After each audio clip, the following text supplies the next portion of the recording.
les personnes qui ont eu cette vision et puis ils ont travaillé dessus pour l'avoir, ils ont passé par ces 3 étapes.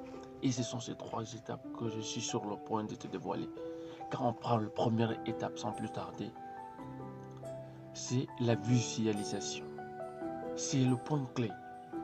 La visualisation est un concept purement simple et qu'on a l'habitude d'entendre visualiser, visualisation. Mais dans le sens profond, la visualisation, c'est un concept spirituel qui est là, que si tu prends ton temps et puis tu la regardes très bien, puis tu l'intègres dans ton existence, tu ne verras plus jamais le monde de la même façon. Tu ne verras plus jamais le monde de la même façon. Et je te parle en connaissance de cause. La visualisation, il faut te projeter, il faut visualiser ce que tu veux. Par exemple, si tu veux devenir milliardaire, oui, visualise-toi être milliardaire. Si tu veux devenir un grand doctorat, ou bien un chimiste, un physicien, ou bien un musicien, non pas musicien, donc un pianiste, tout ça. Si tu veux, ce que tu veux devenir, je te conseille vraiment de visualiser ça. Si tu arrives à avoir cette maîtrise, cette détermination de visualisation, cette compréhension de cette visualisation dont je te parle, parce que je te parle de la visualisation profonde. Parce que cette visualisation va te montrer réellement ce que tu veux faire. Et ça va te donner l'envie, le courage de comment tu vas tracer ton plan et puis comment tu vas le faire pour arriver à réaliser ça.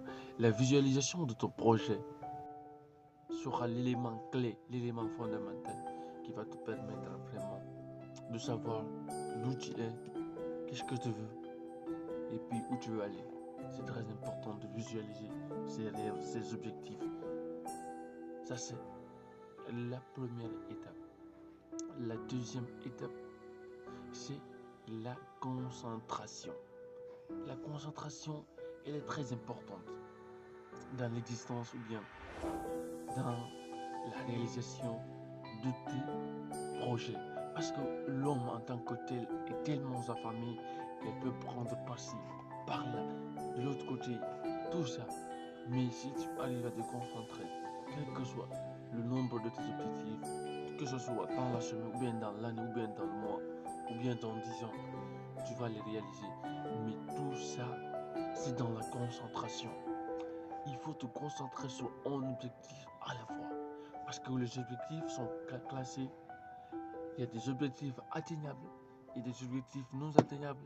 Et il y a des objectifs atteignables dans un temps. Donc, l'objectif que je te conseille de faire, c'est l'objectif SMART. C'est-à-dire l'objectif structuré, mesuré, atteignable. Ce sont ces genres d'objectifs pas trop grands, pas trop petits, mais moyennes.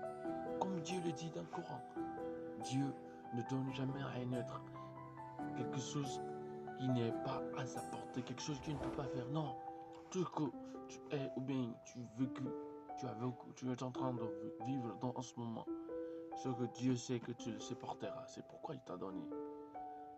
Donc, il faut mettre ça en tête. L'homme ne peut pas aller au-dessus de sa capacité.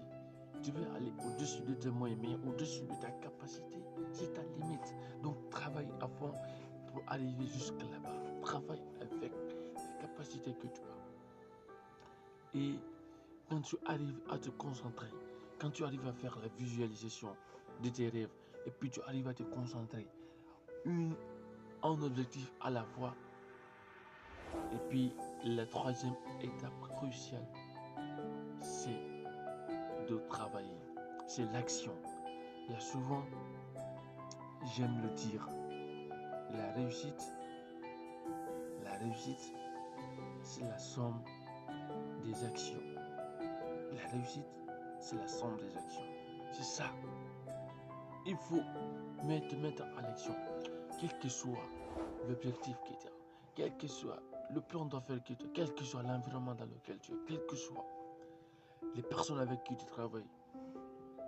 Si tu ne travailles pas, la vie là, dans cette vie, arriver à ce que tu veux vraiment va être difficile. Souvent je dis encore, la vie n'est pas une question. La vie réussie n'est pas une question de soi, mais la vie réussie est une question d'action. Parce que ce sont ces actions, que petites soient-elles, que ce soit petites ou grandes, ce sont ces actions-là qui vont te permettre, qui vont te mettre un peu en avant. Que ce soit pendant 10 ans, ce sont ces actions-là qui vont te permettre de devenir la personne que tu veux être.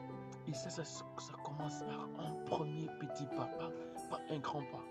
Un premier petit pas, encore plus un petit pas, encore plus un petit pas. C'est comme ça, il faut te mettre à l'action. Vérifie toutes les personnes qui ont réussi. Ces personnes-là ont travaillé avec ces 3 étapes-là.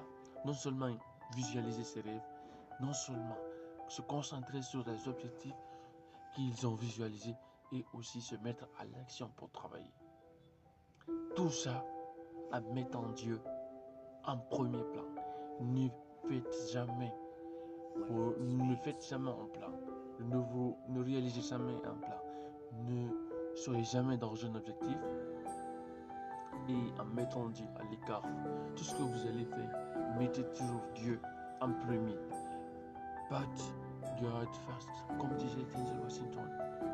Tu peux ne pas être avec Dieu, mais Dieu est toujours avec toi. Donc ce que je te conseille, ne mets jamais Dieu à l'écart de ton existence. On a besoin de Dieu. On a besoin de l'être suprême, à qui tout peut arriver chez lui, à qui tout le monde doit demander. Il faut avoir cet être suprême-là dans ton existence. Il faut mettre Dieu dans ton existence. Merci. On se retrouve pour une prochaine vidéo. Alors abonne-toi. Merci.